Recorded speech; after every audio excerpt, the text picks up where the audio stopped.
Bismillahirrahmanirrahim. Assalamualaikum warahmatullahi wabarakatuh. Waalaikumsalam warahmatullahi wabarakatuh. Alhamdulillah. Rabbana alhamdulillah syukur yang kusina wa sayyidu amalina man yahdihillahu fala mudilla lahu wa man yudlil fala hadiya lahu. Asyhadu an la ilaha illallah wa asyhadu anna Muhammadan abduhu wa rasuluhu la nabiyya ba'dah. Allahumma shalli ala sayyidina Muhammad wa ala ali sayyidina Muhammad. Amma ba'du. Alhamdulillah, bersyukur kepada Allah Subhanahu wa taala, selawat beriring salam semoga tercurah limpahkan pada baginda Rasul Nabi Muhammad sallallahu alaihi wasallam. Pada keluarga, sahabat, tabi'in hingga kepada kita sebagai umatnya, semoga mendapatkan syafaatnya di yaumil qiyamah. Alhamdulillah, pada kesempatan malam hari ini kita dipertemukan oleh Allah Subhanahu wa taala dalam forum bisnis coaching yang perdana yang dikawangi oleh Impara dan juga dibantu sama teman-teman IMAJ dan IMADIKA. Impara itu adalah himpunan pengusaha alumni Rahmat. Jadi para pengusaha alumni, alhamdulillah, yang dari alumni Rahma banyak yang sudah menjadi pengusaha, dan kita bikin komunitasnya Impara. Kita kasih nama, launching pada awal bulan Juni kemarin, dan kita bikin agenda-agenda bisnis coaching bagi teman-teman yang ingin kemudian bisa mengikuti agenda-agendanya nanti. Untuk alumni Rahma itu nanti bisa disilahkan. Jadi bisa untuk sharing-sharing, untuk berbagi informasi, untuk diskusi bareng, jadi wadah untuk menyampaikan berbagi ilmu berkaitan dengan pengusaha ataupun bisnis ataupun jualan dan profesionalisme lainnya yang memang di bidangnya masing-masing. Nanti ada juga yang bidangnya mikrotik, ada yang bidangnya jaringan, ada yang bidangnya IT dan yang lainnya bisnis sebagainya. Nah, itu nanti kita akan canangkan program ini. Ini perdana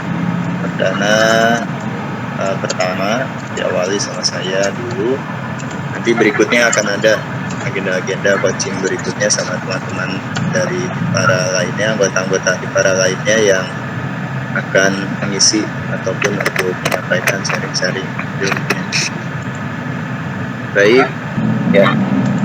Pada coaching pertama Impara ini, saya akan sedikit sharing tentang bagaimana jualan kita itu agar laris manis, agar banyak laku, agar banyak terjual produknya gitu ya.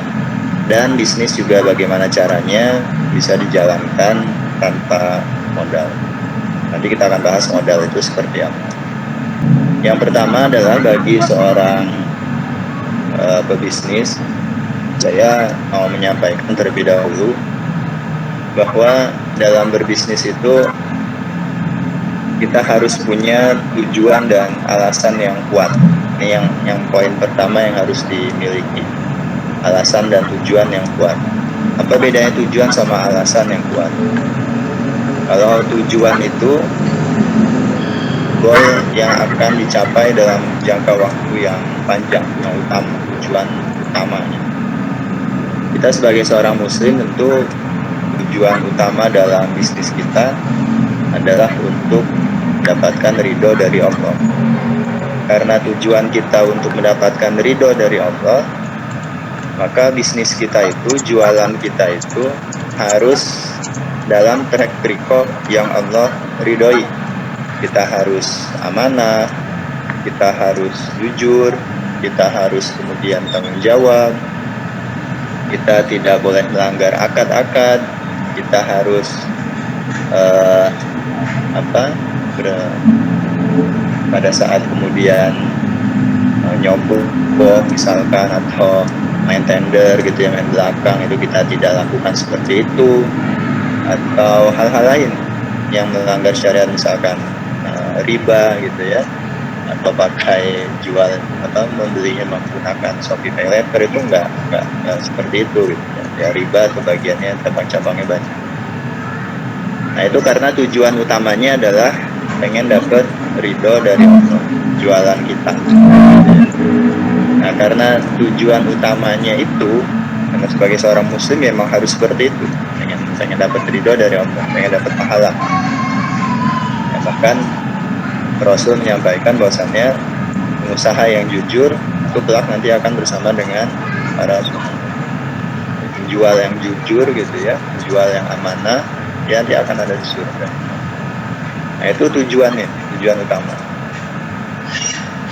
Artinya ini walaupun terdengar sederhana, tapi nanti pada faktanya sangat berat itu.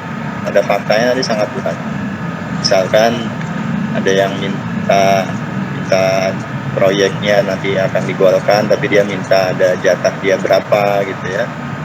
Atau tadi misalkan butuh modal, hingga akhirnya minjem ke bank, minjem ke kredit usaha rakyat, minjem ke koperasi gitu ya. Butuh pengen punya bangunan, akhirnya pinjam ke bank. Mau beli barangnya, akhirnya nggak ada modalnya, akhirnya dengan cara beli pakai Shopee Pay Later, misalkan jenisnya dan sebagainya, jadi ada ribanya. Ada kembalian malah nggak ngaku gitu ya. Ada kelebihan ongkir, padahal awalnya akadnya kelebihan ongkir tanggung sama penjual, tapi ada kelebihan ongkir nggak disampaikan. Nah, itu hal-hal yang kelihatannya sepertinya sepele, padahal malah merubah tujuan kita. Nah, ini yang perlu ada pada diri kita sebagai penjual atau orang yang menjual barang atau pebisnis. Yang pertama adalah pengen dapat ridho dari Allah, tujuan.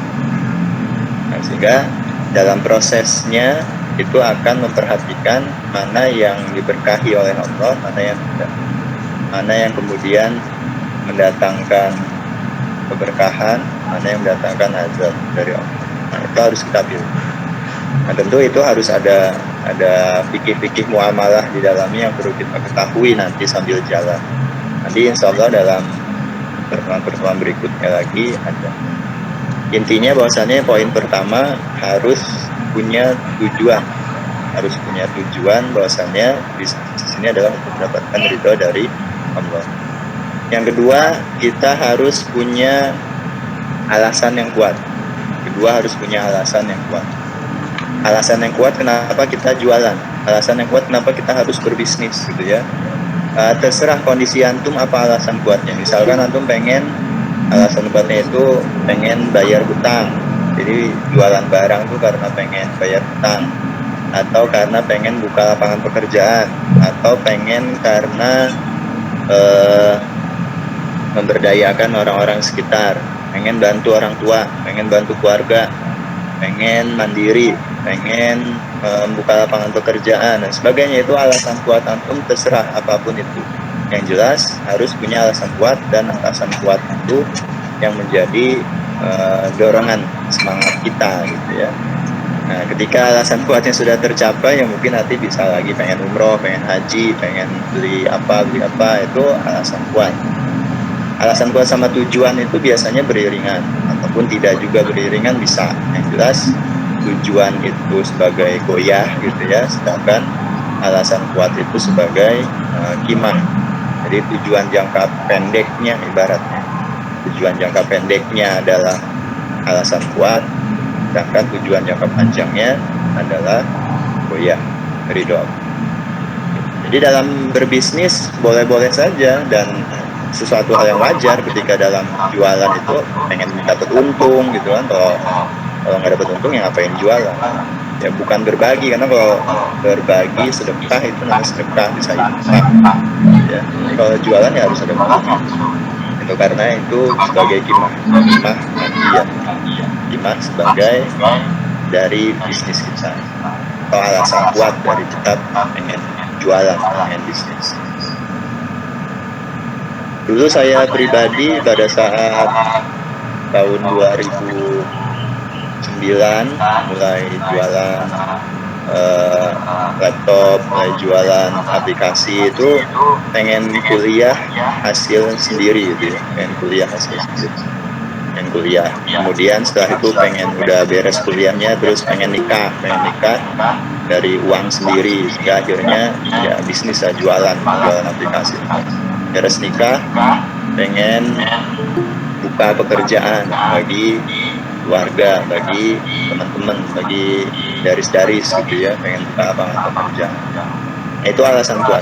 Jadi kalau kita punya alasan kuat dalam bisnis ini yang akan mendorong kita untuk tetap bersemangat. Karena kalau nggak punya, apa ya, modalnya cuma semangat doang. Nah ini ketika semangatnya habis, ya sudah berhenti gitu. Jualannya berhenti misalkan, ya sampai modal semangatnya habis saja. Tapi dibalik posisinya, kita punya tujuan, punya alasan yang kuat, kemudian muncullah semangat itu. Ketika semangat itu mulai luntur atau mulai meredup gitu ya, nah kita akan ingat lagi tujuannya apa, punya visinya apa. Nah, itu membedakan alasan kuat, visi. Ini poin pertama. Sekarang karena dorongan saya tadi ya, dorongan saya pengen dapat membuka lapangan pekerjaan, pengen memberdayakan saudara-saudara, teman-teman yang ada di sekitar lingkungan saya tinggal di Citayam ataupun di Bogor. Alhamdulillah perusahaan yang saya bangun, Sigma Media Indonesia ini, yang marketing standby-nya ada 28 orang saat ini.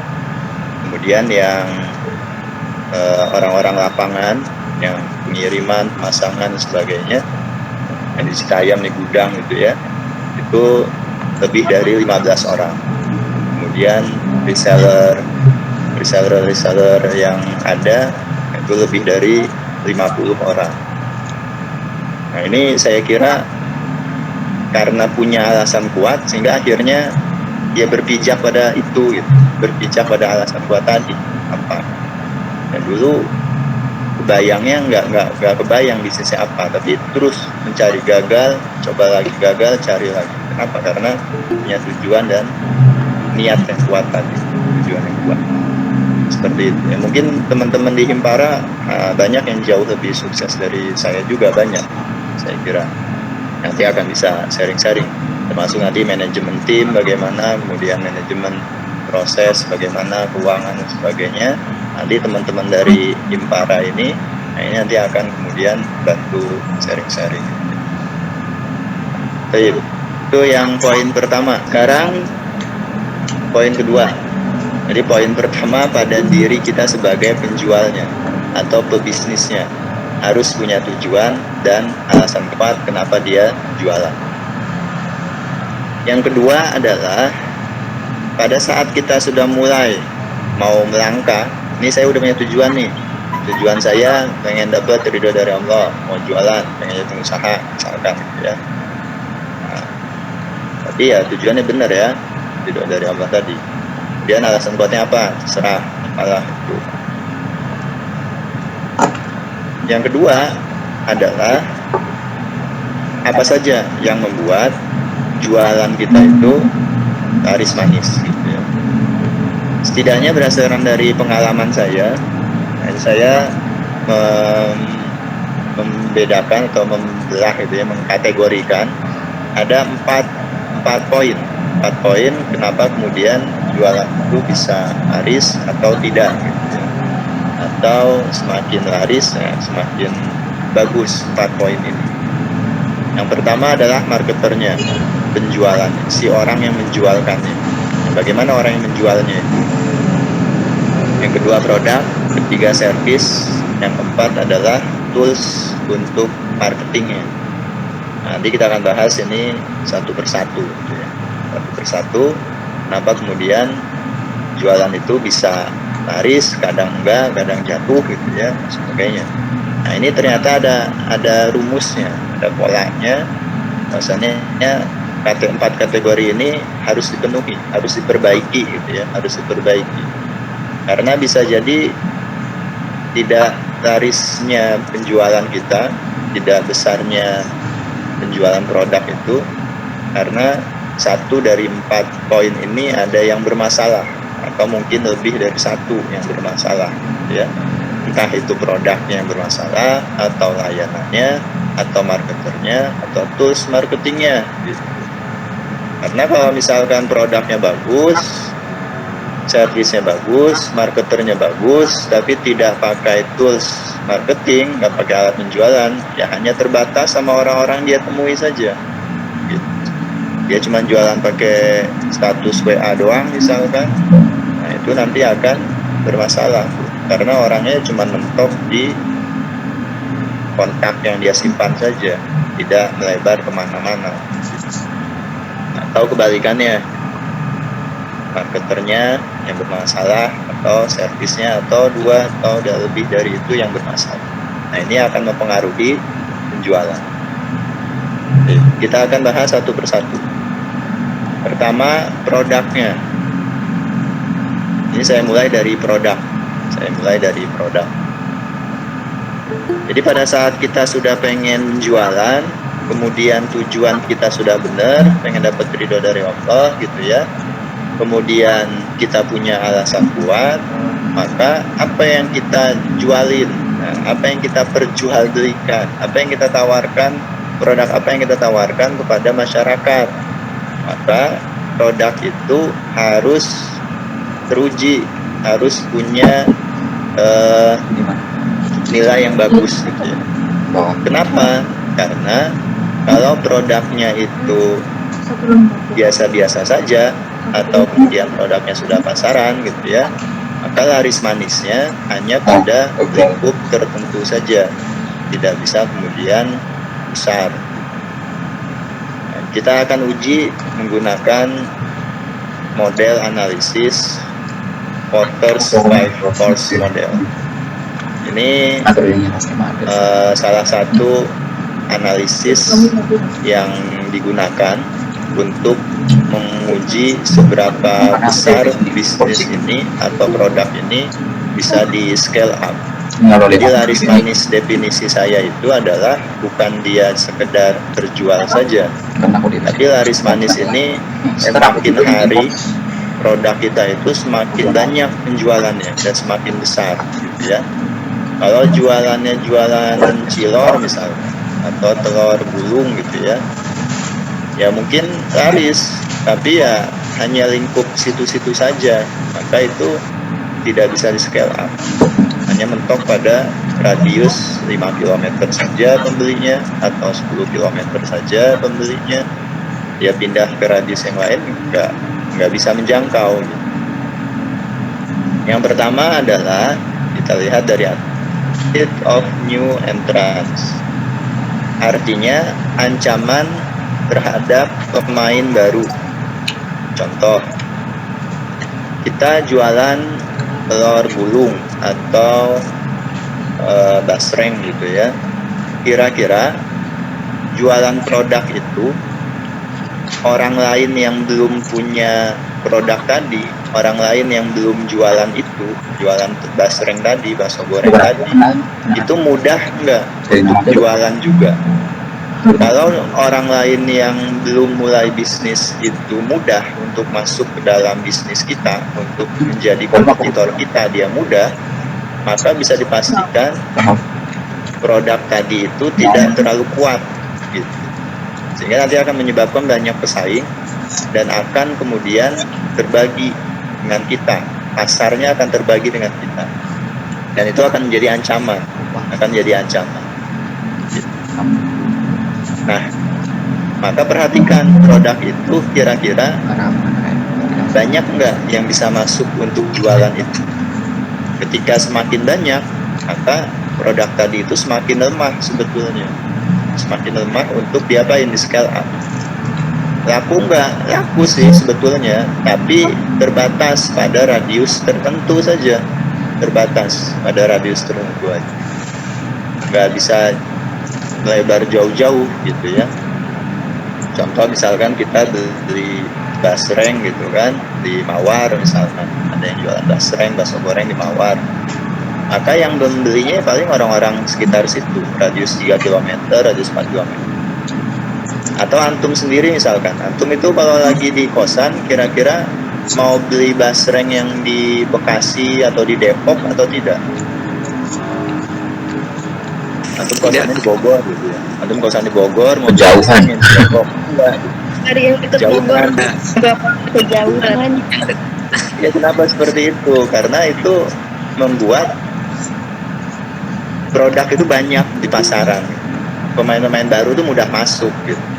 Makanya ketika ada produk-produk yang viral atau yang rame, misalnya Tahiti atau kemudian cappuccino cincau atau kemudian masih jenisnya itu ya, Milo, susu apa tuh sebagainya, itu akan banyak yang main juga. Jika banyak yang main juga, kita jangan ikut-ikutan main tuh, karena itu cuma musiman doang. Karena orang lain bisa masuk di situ, sehingga nanti akan berubah lagi. Itu tidak bisa dipertahankan dan tidak bisa di scale up. Nah, maksud saya, teman-teman yang mau memulai jualan atau yang sudah mulai jualan, coba sekarang dianalisa. Kira-kira produk kita itu bisa di scale up atau enggak. Kan namanya pebisnis itu ada yang kemudian bisnisnya hanya sekedar untuk memenuhi kebutuhan hidup saja.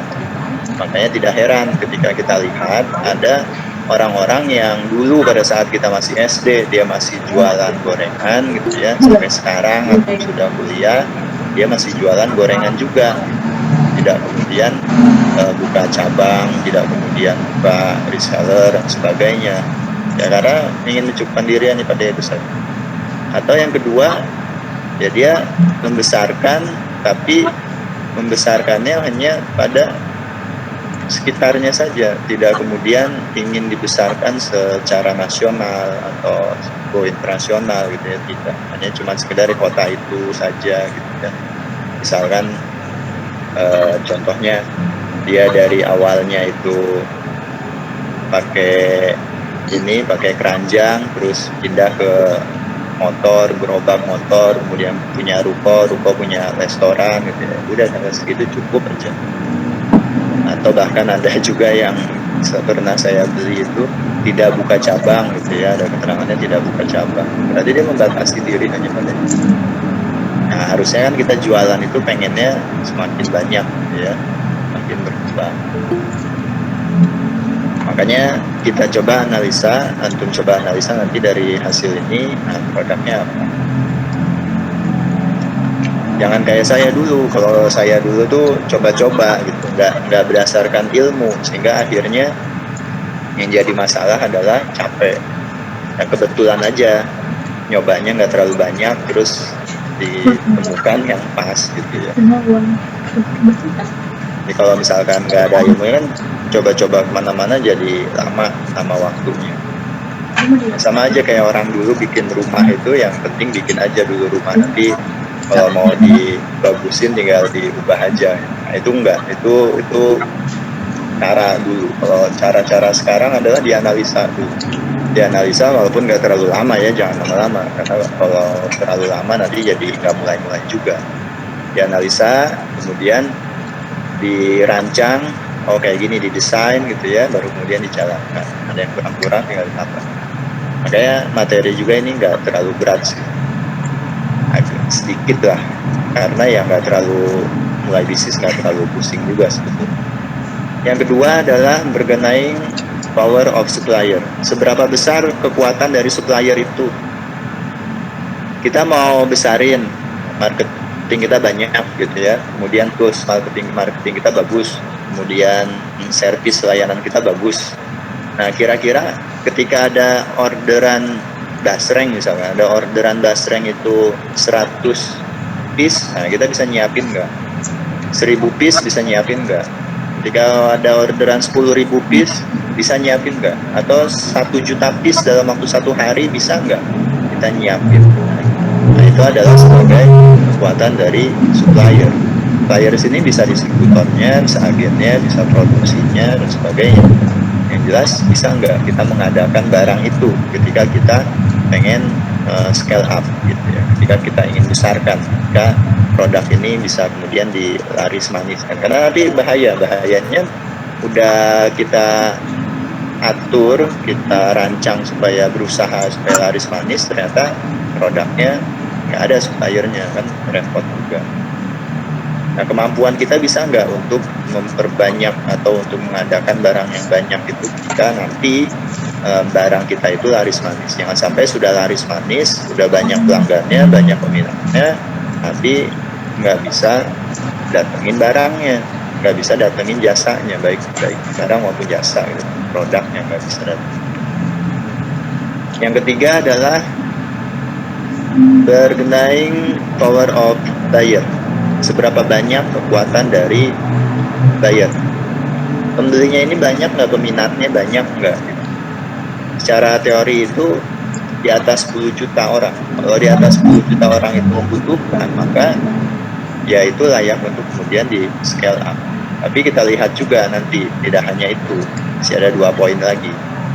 Ya, nah dia tadi kan yang poin paling atasnya bisa dimasuki banyak pemain baru atau tidak. Kalau pembelinya sedikit, kemudian dia itu jarang gitu ya, jarang pemainnya, nah itu bisa jadi ada peluang di sana. Misalnya contohnya kayak mobil-mobil mewah atau motor-motor mewah gitu ya, Harley misalkan sebagainya, itu kan punya pangsa pasar sendiri. Kan memang bayarnya nggak terlalu banyak, tapi memang pesaingnya juga nggak banyak, sehingga bisa ada segmented tersendiri. Tapi kalau kita itu masih lihat bahwasannya bayarnya besar, pembelinya itu potensinya besar di atas 10 juta, tinggal kita lihat poin-poin yang lainnya. Berarti itu layak, tapi kita lihat supply dia bagaimana dan pemain baru bisa masuknya susah atau mudah. Yang keempat adalah trade of substitutes. Kita lihat juga selain produk-produk yang sama yang menjadi saingan adalah produk-produk yang sejenis dengan dia, yang menjadi saingan dia. Contoh kita jualan basreng tadi, maka saingannya biasanya ya sosis bakar, atau saingannya batagor gitu ya, saingannya somai, saingannya telur gulung, saingannya cilor gitu kan, dan sebagainya. Itu yang saingannya. Kalau kita jualan es kelapa, maka ya saingannya temen ya cendol atau Fanta atau jualan aqua atau ya sejenis minuman. Dia beda jenis tapi satu kelas. Nah, ini kita perhatikan juga ancaman itu. Saya jual rumput sintetis misalkan, maka ancamannya apa? Ya sesama penjual rumput sintetis itu nanti poin kelima. Tapi poin yang lainnya adalah ya rumput hidup gitu.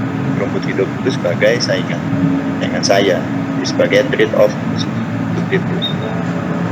Nah ini sama juga kebalikannya gitu ya. Kalau yang penjual rumput hidup ya berarti saingannya adalah sintetis. Nah, ini poinnya. Atau karpet yang lain gitu ya, atau ya apalah keramik gitu. Keramik itu saingan, granit gitu ya, saingan. Karena rooftop di atas ada yang dipasangnya, saya pasang keramik aja nggak jadi. Nah itu berarti ancaman dari jenis. Nah kita harus lihat juga itu banyak enggak gitu. Kalau itu banyak gitu kan di lingkungan tadi, ya itu susah untuk kemudian kita buat produk kita itu laris manis. Yang kelima adalah saingan. Saingannya kompetitor sesama penjual basreng, kalau jualannya basreng, sama penjual desainer kalau dia sebagai desainer, sama penjual jilbab kalau dia jualannya jilbab. Nah itu bagaimana pesaingnya sekitar situ. Kalau memang banyak, berarti ya nanti akan terbagi-bagi pasar kita dengan mereka. Nah ini 5 poin yang nanti teman-teman bisa ujikan juga produk teman-teman itu kira-kira seberapa kuat. Kasih nilai saja 1 sampai 100, kira-kira teman-teman kasih nilai. Nanti kalau di atas 60, di atas 70 itu bagus. Nah, kalau di bawah 50 ya di bawah 500 gitu ya. Kalau 1 sampai 100 berarti di atas 250, setengahnya lah di atas bawah 40%. Kita kurang bagus. Ada yang jualan di anggota Himpara itu jualan emas gitu ya, jualan emas logam mulia. Nah itu trade of new entrance-nya masih jarang gitu kan. Kemudian power of buyer-nya juga besar, banyak. Saingannya ya paling yang naruh uang deposit gitu kan, yang dia buat investasi di tanah, di sektor real, atau kemudian yang di bank, yaitu trade off substitusnya. Kemudian rival among existing kompetitornya berarti sesama penjual emas, yang satu emas antam, yang satu emas apa gitu ya. Nah itu berarti saing. Atau kalau dia sebagai agen berarti sesama agen dari emas antam misalkan, itu saingan. Dilihat banyak atau belum. Yang kelima, suppliernya. Nah, kira-kira suppliernya gampang nggak? Oh gampang kok. Sekarang aja kalau misalkan butuh 500 gram bisa, atau 1 kilo bisa. Bagus berarti kalau punya channel seperti itu. Nah itu layak untuk dibesarkan saya kira. Nanti tinggal ditambahin lagi poin-poin yang lainnya. Ini baru ngomongin dari sisi produk gitu ya. Dari sisi produknya bagaimana. Nanti bisa tambahin servisnya dan sebagainya. Nah, dari sini kita bisa lihat juga nih, kita bisa lihat dan kita bisa perbaiki produk kita. Jadi pertama bisa saja kita cari produk yang layak. Yang kedua, kita bisa inovasi produk kita. Nah, kita inovasikan produk kita, gitu ya. Contoh misalkan dari thrift of new entrance. Jadi pemain baru bisa masuk atau enggak? Oke lah, yang lain tuh bisa masuk jualan di basreng, atau jualan cilor, atau jualan properti, atau jualan jilbab. Nah, kita inovasiin. Kita inovasikan produk kita itu supaya yang lain itu tidak bisa masuk atau susah untuk bikin. Atau kita akan inovasikan supaya yang lain tuh berat untuk bikin itu. Ya. Misalkan contohnya basreng ya, kita akan tambahin basreng apa, misalkan basreng rasa apa gitu ya, atau kemudian basreng bentuk apa gitu ya. Misalkan kayak jualan bakso, ada dua, ada bakso cinta atau bakso apa, atau jualan emas berarti ditambahin apa, buket atau sebagai hantaran atau sebagai apa, desain-desainnya itu ada nilai lebih.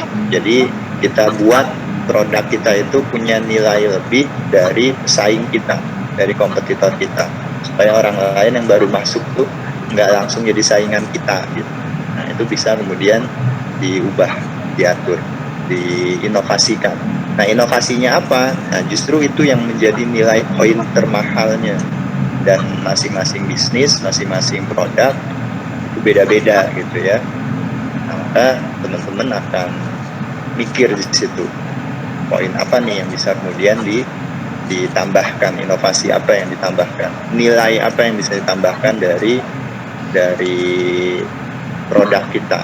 Misalkan jualan laptop, nah, maka bisa gratis install, gratis servis, atau layanan yang lainnya. Itu bisa ditambahkan produknya. Bisa produknya, nanti bisa juga servisnya, layanannya. Baik, ini yang pertama, produknya. Jadi kita bisa buka sesi diskusi. Yang kedua adalah pemilihan tools marketing yang tepat. Produknya bagus, tapi kemudian tools marketingnya nggak tepat. Nah, ini bahaya. Contoh misalkan kita jualannya barang-barang mewah, tapi kemudian jualannya di Facebook. Nah itu dipastikan jarang itu yang lihat. Maka mainnya ya ke Instagram gitu ya, atau yang lainnya, misalkan di blogger, atau di Google, atau di YouTube dan sebagainya. Ini tools marketingnya harus yang tepat. Atau bisa juga kalau teman-teman punya modal ya di TV atau di radio itu kurang lah ya, misalkan di TV atau di mana ya terserah.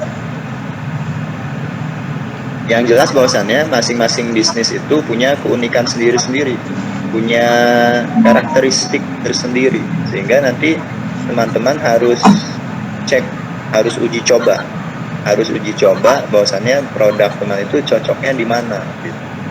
Nah, tapi dipastikan bahwasannya uji coba itu harus seimbang antara platform yang satu dengan platform yang lainnya.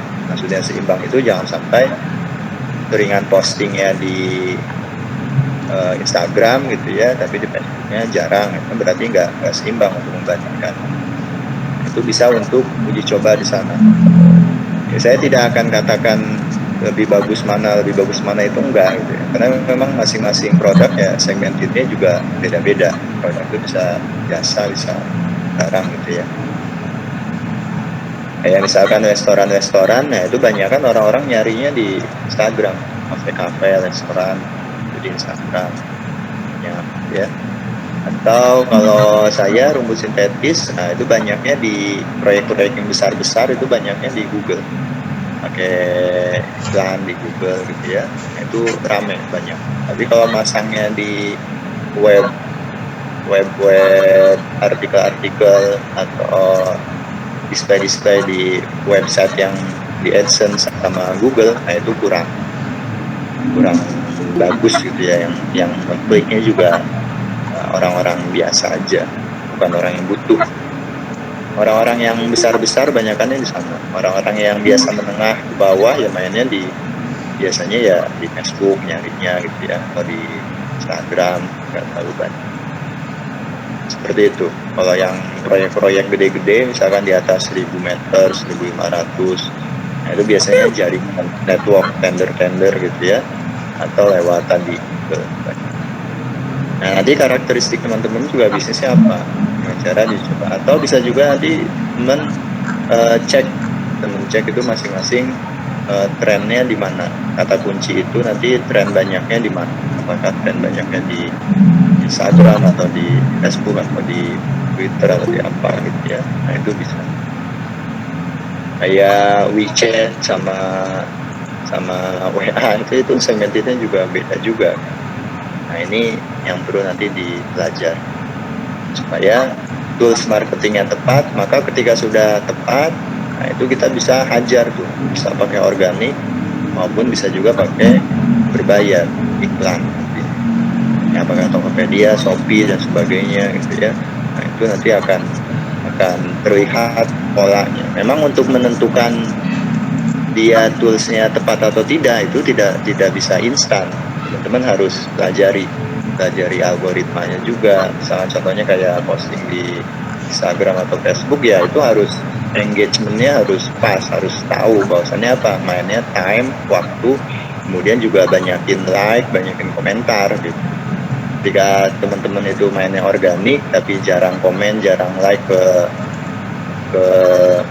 status atau yang lain, status teman, maka ya status yang antum posting itu ataupun postingan antum itu nggak akan dilihat sama mereka, nggak ditampilkan sama orang-orang, akan jarang ditampilkan. Maka harus aktif juga, aktif komen, aktif like, aktif kemudian bikin posting-postingan yang berupa sharing-sharing gitu ya, sehingga memancing orang lain buat like, memancing buat orang lain itu komen, sehingga nanti Facebook teman-teman itu akan naik gitu, ketika postingan tentang produk, ketika postingan tentang iklan teman-teman tuh akan ditampilkan juga sama medsos itu. Jangan kemudian langsung iklan terus gitu ya, padahal kan bisa soft selling gitu, bisa sharing-sharing terlebih dahulu kemudian selling kemudian, ada istilah seperti itu. Nah itu bisa. Tapi kalau di Shopee, di Tokped ya gayanya beda lagi ya. Atau banyakin like dan sebagainya. Nah itu akan dipelajari algoritmanya, pelajari. Kalau di TikTok seperti apa sebagainya itu dipelajari. Ya nanti bisnis teman-teman tuh pasnya di mana. Nah ketika udah ada polanya, sudah ketemu, maka nanti tinggal dimaksimalkan di tools marketing itu. Jadi nggak hanya sekedar update status WA doang gitu ya, karena itu nanti akan yang ngelihat juga orang itu aja gitu kan, nambah WA nanti buat follow up-nya, buat dilariin ke follow up-nya, kemudian itu toolsnya, poin kedua. Poin ketiganya adalah supaya laris manis dalam jualan, pelanggannya harus dimanjakan, manjain pelanggan. Bukan cuman perempuan aja yang pengen dimanjakan gitu ya, bukan cuman istri aja yang pengen dimanjakan, tapi pelanggan pun harus dimanjakan juga. Manusia itu seneng lah kalau dimanjain. Manusia itu punya perasaan, punya emosional, sehingga ketika kita berikan suatu pelayanan yang menarik, yang membuat mereka itu merasa puas dan pasti akan senang. Dan sifat manusia itu malas. Saya kasih tahu ya, sifat manusia itu malas. Sehingga kita sebagai penjual itu harus menjadikan mereka sebagai raja gitu. Bayar tempat, kemudian ya servis tadi harus memanjakan dia gitu. Bayar tempat, servis kita harus datengin gitu kan. Kemudian harus survei terlebih dahulu, misalkan ukurannya bagaimana, berapa, atau dikirim, atau kemudian bisa bayar nanti gitu ya, lebih hati-hati ya sampai riba. Atau garansi setahun, yang lainnya garansi setahun kita kasih garansi 3 tahun gitu kan, yang lainnya garansi 3 tahun kita kasih 5 tahun, nah itu nanti combine dengan yang lain cuma garansi doang, nanti kita tambahin apa lagi gitu ya. Nah itu yang membuat penjualan kita akan laris manis. Yang kedua, sifat manusia juga dia itu seneng ini ya, serakah lah ya, serakah. Sifat manusia itu serakah. Jadi kalau kita udah kasih ini, kita tawarin lagi produk yang lain. Kita tawarkan lagi, kemudian beli 2 gratis 1 misalkan, beli 3 gratis ini ya. Nah itu akan ada rasa, oh yaudah beli yang ini aja gitu, sebagainya. Beli ini gratis ini gitu. Nah, itu diatur seperti itu. Atau dibuat servis-servis yang membuat mereka itu tertantang gitu. Misalkan limited edition gitu kan, buka kursus terbatas hanya untuk 10 orang gitu ya. Nah itu akan membuat mereka akan tertarik ya, padahal di kelas itu 10 orang, nanti kelas yang lain lagi kan bisa lagi 10 orang lagi macam seperti itu. Jadi dimanjakan servis saya, karena ada produknya yang sama gitu ya, kemudian juga toolsnya jualannya sama, tapi karena pelayanannya beda, itu kadang kita malah pindah gitu, malah pindah orang. Kayak saya tuh kalau beli pecel ayam tuh di depan kampus itu orangnya enak gitu ya. Kalau sama saya nggak tahu, kalau sama aku dia suka nanya, suka bercanda gitu kan. Itu padahal ya dengan yang di dekat Hotel Semeru ya sama saja, ada pecel ayam, nasi uduk dan sebagainya, harganya juga nggak beda jauh, mungkin bisa jadi sama, tapi karena ada kedekatan lain dari sisi servis, dari sisi layanan, maka kita akan lari ke sana. Saya sendiri akan lari ke sini. Nah itu yang membedakan, yang membuat salah satu poin kenapa kemudian penjualan kita itu bisa laris dan bahkan bisa mempertahankan pelanggan, bisa mempertahankan dia supaya terus repeat order kepada kita. Bahkan beberapa kali itu kalau di saya pribadi, saya juga jualan juga, saya penjual juga, marketing juga saya. Banyak yang kemudian setelah beli rumput sintetis itu malah nanya lagi, ada karpet musola enggak, ada karpet sajadah enggak, bahkan nanyain ada yang ini jual genteng juga enggak gitu, atau ada apa lagi nih yang bisa saya beli gitu ya, jual produk apa lagi mas gitu selain rumput. Dia nanyain, malah nanya. Nah, itu membuat pelanggan itu senang ya. Atau tambahkanlah servis-servis yang orang lain belum ada, kita itu cara untuk menyaingi kompetitor, cara untuk menambah nilai plus yang ada di produk kita, baik barang maupun jasa. Seperti itu poin ketiga, berikan servis yang maksimal pada mereka. 4, yang keempat nih poin yang terpenting sebetulnya, yaitu adalah marketernya, si penjualnya ini punya peranan besar untuk membuat produk tadi terjual atau tidak. Produknya bagus, toolsnya bagus, kemudian layanannya bagus, layanan yang kita ada di perusahaan. Tapi gaya menyampaikan, gaya bicara, gaya komunikasi dari si marketernya itu nggak bagus, nggak nyaman, membuat orang lain tuh males buat ngomong sama dia gitu ya, atau suaranya nggak enak didengar misalnya, atau chatnya itu ambigu gitu ya, ada singkat-singkat kata-katanya, males ngasih emoticon misalkan. Nah ini kan akan membuat orang lain tuh jadi salah paham di komunikasinya atau mimik wajahnya gitu ya, dan sebagainya. Nah itu yang membuat orang lain nggak jadi beli gitu ya, atau beli juga dan sekali doang, besokannya nggak balik lagi, nggak datang lagi gitu kan. Nah ini jadi masalah. Yang kedua, yang paling terpenting adalah mindset dari si penjual. Kalau tadi sudah ada tujuan, baik dia punya tujuan buat jualan barang, dia punya alasan kuat. Yang ketiga adalah dia punya mindset yang benar tentang jualan. Mindset yang benar tentang jualan. Karena dia ada mindset yang salah juga gitu ya.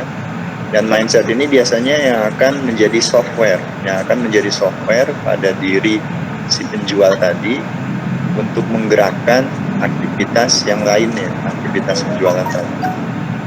Contoh misalkan, kalau ada orang ya yang pakai motor NMAX misalkan 150 cc, kemudian jalanannya bagus, lurus, lebar gitu ya, dan kosong jalanannya, jam 6 atau pada subuh dia jalan.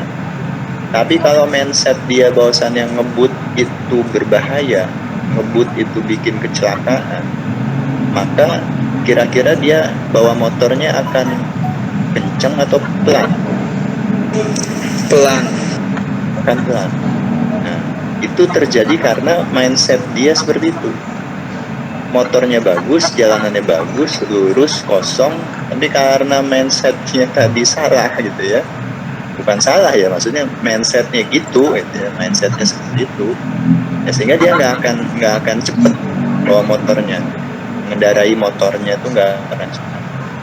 Beda sama orang yang punya mindsetnya itu bahwasannya ngebut itu aman kok, ngebut itu akan mengefektifkan waktu saya di jalan kok gitu ya, sehingga motornya Beat pun yang 115 atau 10 cc atau bahkan mungkin jalanannya kecil atau mungkin bahkan padat, dia tetap akan ngebut, dia akan berusaha untuk cepat dalam mengendarai motor.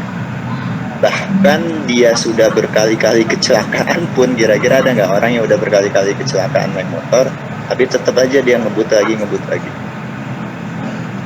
Ada aja. Dan termasuk saya udah sering jatuh, tapi kalau bawa motor yang ngebut. Jadi semoga nggak jatuh lagi ya. Itu artinya mindset yang ada pada diri kita gitu. Kalau orang itu mengatakan pada dirinya bahwasannya saya nggak akan bisa mengendarai motor, ya dia nggak akan pernah belajar untuk bawa motor. Saya nggak akan pernah bisa berenang, saya emang nggak bisa berenang. Jadi dia nggak akan pernah belajar untuk berenang, dia nggak akan pernah mencoba untuk belajar berenang dan nggak akan bisa gitu ya untuk berenang. Saya nggak akan bisa bahasa Arab, susah belajar bahasa Arab mah, susah belajar matematika mah gitu ya. Ya udah, dia nggak akan pernah bisa gitu, karena udah nolak duluan tuh, dalam alam bawah sadar udah nolak duluan aja gitu. Sama saja ketika jualan dia bilang susah, jualan itu susah, jualan itu harus jangankan yang halal gitu ya, yang haram aja susah gitu. Padahal ya kalau sama-sama susah ngapain pilih yang haram, halal aja. Maka akan menjadi sulit, akan menjadi berat dia jualan, akan menjadi lambat penjualan. Tapi kalau mindset dia bahwasannya jualan itu saya pasti akan bisa, saya pasti akan tercapai target saya akan mencapai closing sebulan ini harus berapa, saya akan menjual sebulan ini berapa, itu saya pasti akan bisa. Dia akan terus belajar, walaupun dia nggak bisa tuh dia akan terus belajar, karena dia ada tujuan, ada alasan kuat dan dia punya mindset yang sesuai dengan tujuan dan alasan kuatnya itu, seperti itu ya. Tapi ketika kita ada sedikit saja dalam diri kita mengatakan masa sih gitu, masa sih, kita udah berusaha nih mengatakan bahwasanya saya akan mencapai target penjualan sekian di bulan ini, tapi dalam hati kecil kita masih ada yang bilang bahwasannya nggak mungkin, itu mah susah, masa sih, enggak deh kayaknya. Nah itu pasti nggak akan benar, maka harus kemudian diubah dulu, diluruskan mindset. Jadi dari situ muncul semangat, muncul energi gitu ya, muncul giroh lah ibaratnya, kan muncul di sana. Nah itu yang terjadi, mindset dalam berjualan. Kita pasti akan bisa menghadapi berbagai macam orang. Saya dulu pada saat masih baru lulus S1 saja, itu banyak nemuin pelanggan-pelanggan yang udah S2, udah S3 gitu ya. Bahkan disuruh bikin aplikasi untuk orang-orang yang lulusan S2, S3. Nah, itu biasa saja.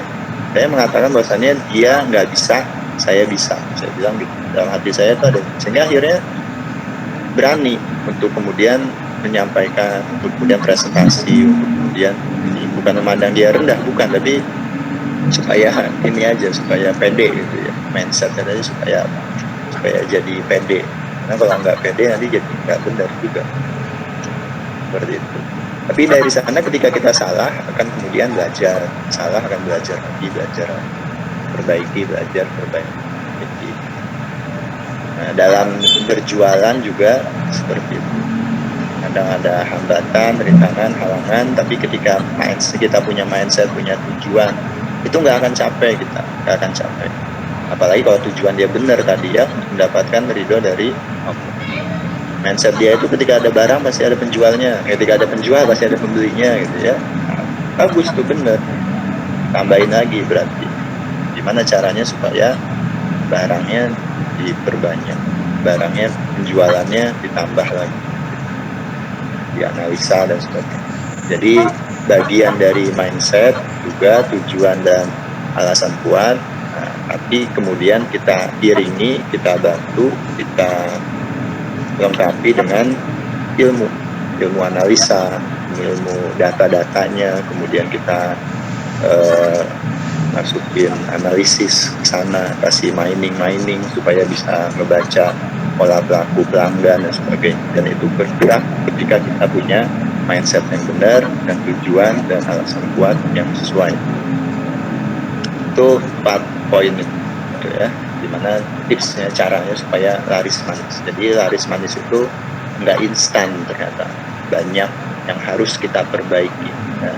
Bagaimana copywriternya, bagaimana mindset kitanya, bagaimana ilmu-ilmu teknis tadinya. Copywriter masuk ilmu teknis, gimana filosofi dalam berjualan. Nah, sekarang poin ketiga. Tadi poin pertamanya harus punya tujuan, poin keduanya adalah produknya harus produk, poin yang laris manis tadi, produk, service, marketer, dan toolsnya. Nah, poin ketiga, bagaimana kalau kita nggak punya modal buat mengembangkannya, nggak punya modal, bagaimana? Atau mau melangkahnya belum punya modal, bagaimana? Modal di sini adalah saya persempit sebagai modal kita membeli barang, bukan modal yang ada pada diri kita ya. Kalau modal yang kapital, maksudnya modal kapital itu ya uang yang digunakan untuk membeli barang atau operasional pada saat jual. Kalau handphone ya modal masing-masing punya, kepintaran, kecerdasan itu modal juga ya, relasi itu modal juga, jaringan-jaringan itu modal. Tapi bukan modal itu yang kita bahas, tapi modal sini maksudnya uang untuk beli barang yang kemudian kita bisa jual. Nah, bagaimana kalau tidak punya itu? Maka Islam itu memberikan solusi, gitu ya, memberikan solusi. Kalau mau jualan itu bisa juga kok nggak pakai modal tadi. Bisa dengan cara yang paling umum, itu ada dua cara yang paling umum dilakukan dalam Islam. Pertama adalah syirkah. Sirkah di sini artinya adalah bagi hasil. Nah, bagi hasil. Kita cari orang yang bisa, yang mau berinvestasi, kita cari orang yang punya modal, kita cari orang-orang yang mau diajak kerjasama gitu ya. Mereka sebagai modalnya, kita sebagai pengelolanya yang mengeluarkan tenaga untuk mengelola bisnis tadi atau mengelola penjualan barang-barang.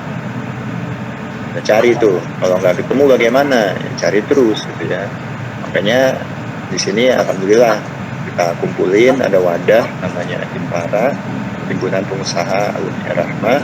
Dan siapa tahu nanti dari sini teman-teman nanti bisa tuh mengajukan atau melakukan ini ya, penawaran-penawaran untuk siapa yang bisa berinvestasi gitu. Mungkin ada yang mau berinvestasi, ada yang ini kan macam-macam. Kayak kemarin di Facebooknya Dewa Eka Prayoga itu kan buka ini ya, buka buat investasi banyak gitu ya. Atau teman-teman di sini para pengusaha Alumni Rahma juga mungkin ada yang bisa itu. Atau kalau tidak sekarang ya mungkin besokan atau setahun lagi atau 2 tahun lagi. Yang jelas sih investor itu biasanya akan menilai kita tuh bisnis kita udah jalanin seberapa peningkatannya, walaupun mungkin dari awal-awal masih baru awal, tapi ketika penjualannya udah bagus, walaupun belum besar gitu ya, tapi ketika traffic penjualannya bagus ya pasti nanti akan dilirik. Yang kedua adalah selain syirkah juga maklar atau samsaroh atau dalalah gitu ya. Ini bisa menjadi maklar dari produk kakak kelas kita atau teman-teman kita yang udah jadi pengusaha yang punya barang gitu ya. Nah, kita menjualkannya. Kita menjualkan produk tadi. Nanti kita akan dapat kelebihan dari harga yang biasanya ditawarkan. Atau kemudian bisa dapat juga komisi, atau bisa juga skemanya adalah ya harga reseller berapa, nanti harga jualnya berapa gitu ya, kita dapat dari sana. Bisa. Di sini kan banyak, ada yang jualan, ada yang punya tadi yang penjual pengusaha emas mulia, logam, Teh Agnes, ada yang laptop, Kang Zainal itu penjualan laptop second, atau ada yang jualan kesehatan, ada yang jualan servis laptop, Kang ini juga tuh Kang Ahmad Maulana gitu ya, ada yang jualan training robotik misalnya, sebagainya, proyek-proyek itu bisa. Ada yang jualan internet, jaringan internet, Kang Asep Awaludin itu alumni banyak. Jadi kita ada 70 orang lebih. Nanti kita akan bikin profil bisnis. Ada Kang Dahyar jualan sepatu dan fashion yang lainnya gitu ya, bisa sama. Jadi kita akan bikin profil bisnis. Nanti teman-teman adik kelas semua yang mau jualan atau bisa sinergi sebagainya itu bisa.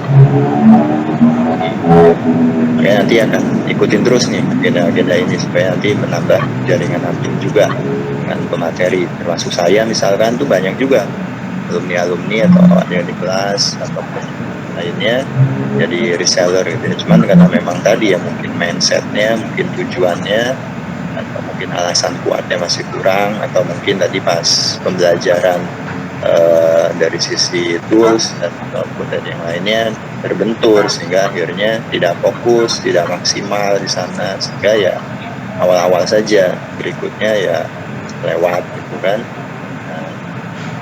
Saat jualan rumput sintetis atau yang lainnya itu kita ngebuka juga. Nah ini sebetulnya jalan-jalan yang sudah Allah kasih tuh. Nah tinggal kitanya mau menjalankan atau tidak. Baik, sementara itu dulu ya yang saya sampaikan. Jadi sebagai awalan tadi, sebagai penjual itu harus punya tujuan, punya alasan yang kuat, mindsetnya harus benar, dan juga harus punya ilmu-ilmu yang berkaitan dengan komunikasi, produk, value produk, service, tools marketing yang digunakan. Dan itu tidak bisa instan, dan masing-masing produk, masing-masing bisnis beda-beda karakteristiknya. Dan kita harus pelajari itu semua, terus maksimalkan. Dulu tahun 2017 saya jualan produk saya itu yang omsetnya itu cuman akhir-akhir 2017 omsetnya paling sebulan itu cuman 10 juta, 20 juta gitu, dalam waktu 1 bulan. Sekarang bulan Mei kemarin omset kita alhamdulillah lebih dari 1M. Bulan Mei kemarin ya, itu lebih dari 1M omsetnya. Itu kenapa kok bisa seperti itu? Karena kita terus belajar, kita terus explore, kita terus lakukan analisa-analisa, kita terus kumpulkan data, kita buat mining pada data-data tersebut, sehingga kemudian bisa di follow up. Ini keinginan pasar gimana, perubahannya bagaimana gitu ya. Supplier kita guide semua. Yang awalnya dulu ngambil cuman ke toko, nah sekarang kita langsung ambil ke pabriknya langsung ya, kita melewati distributor, melewati agen, melewati importir, kita langsung dari pabrik, kita ajak kontrak, kita kerjasama ke pabriknya. Jadi bargaining power of supplier. Kemudian kita buat supaya new entrance itu susah untuk masuk, kita buat supaya substitusi itu dan juga kekuatan dari ancaman dari produk-produk yang sejenis itu supaya lemah gitu ya. Nah, dengan cara kitanya semakin kuat, itu kita buatkan itu. Nah, itu kita pelajari kan, memang masing-masing ada polanya, termasuk platform-platformnya, kemudian servis-servisnya kita bikin garansi, kita bikin sertifikat garansinya, kita buat layanan COD ke seluruh Indonesia gitu ya. COD ke seluruh Indonesia kita layani saat ini. Nah, itu kan untuk menarik. Jadi akhirnya banyak yang tertarik, banyak yang datang gitu ya. Bahkan yang datang ke gudang aja orang-orang yang dari Purwakarta, dari Bandung, jauh-jauh datang itu ke gudang gitu ya, untuk membeli barang dari kami. Karena tertarik nanti. Ada yang dari Tangerang ujung sana, ada yang dari Banten nyampe. Nah, bahkan ada yang dari luar pulau juga ada tuh yang mau nyampe juga. Pas akhirnya video call nggak jadi ya, akhirnya ternyata beli, karena belinya banyak gitu ya. Mulai dari eceran sampai partai besar kita layanin gitu ya. Mulai yang belinya 1 meter persegi sampai yang 4.000 meter persegi pun kita layani. Nah ini dengan cara apa? Kok bisa gitu ya? Dengan cara belajar kan. Dengan cara belajar terus perbaiki dengan mindset dan tujuan yang benar gitu ya, yang sesuai lah ya dengan ini, maka akan bisa terus berkembang gitu. Nah, ini juga yang harus teman-teman lakukan juga pada bisnis teman-teman. Seperti itu, bangun tim yang kuat, nanti akan ada tips-tips lain lagi lah sambil jalan gitu ya. Jadi setidaknya secara umum ini dulu. Selamat dalam berbisnis, semoga dalam berjualan, semoga berkah, melimpah semua. Bisnisnya, jualannya dipermudah oleh Allah. Urusannya jangan sampai terlibat sama bank, jangan sampai terlibat sama riba gitu ya. Yakin bahwasannya Allah akan kasih kemudahan jika kita berusaha untuk tetap terikat pada syariat. Amin. Nanti dengan sesi tanya jawab ya, 15 menit. Saya kembalikan lagi kepada MC. Assalamualaikum warahmatullahi wabarakatuh.